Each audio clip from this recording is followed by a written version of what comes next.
चलेकी आसुले बोध हम्स रे कोन है कि ताकर माइनर गोटे एक्सीडेंट हेतिला से सेपटे ताकर बेहोश हो जाइतिले तो लोक जो टाइम रे देखिले मु ताको देखिला पे ताको उठै आनिले हम आज मंडी प्रदर्शन रे जाइतिले सेठी आपनकर अलती पटे बुलाबुली करके आसिला समय रे सेठी गोटे हम्स रे गोटे लोक किछि एकजुट हेतिले गोटे झियोटा से एक्चुअली स्कूटी चलेकी आसुले बोध हम्स रे कोन है कि ताकर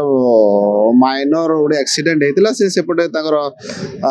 बेहोश हो जाइतिले तो लोक जो टाइम रे देखिले मु ताको देखिला पे ताको उठै आनिले झियोटा बोधे 20 21 22 वर्ष रो अछंती से भी हॉस्पिटल को आमे आनी ताको जो फास्ट एड देवा कथा दे सारी प्रिलिमिनरी ट्रीटमेंट हेची आ मु डॉक्टर को सहित भी ऑलरेडी कथा वार्ता हेची माने ताको कंडीशन एते सीरियस नाही बहुत स्टेबल अछंती आ जोटा भी हबो ताको परामर्श देछि कि ताको जते जल्दी शीघ्र होई परिबो तार माने यत्न नै कि ताको मेडिकल जहा दरकार माने हेल्प दरकार ताको देकी से माने जते जल्दी होई परिबो ताको घर को पठेबे को जाऊ एटा थिला आपनकर बलरामपुर बोली अछि एटी घसीपुर अराउंड 8-10 किलोमीटर दूर हबो सेठी माने हम्स रे गोटे एक्सीडेंट हेतिला।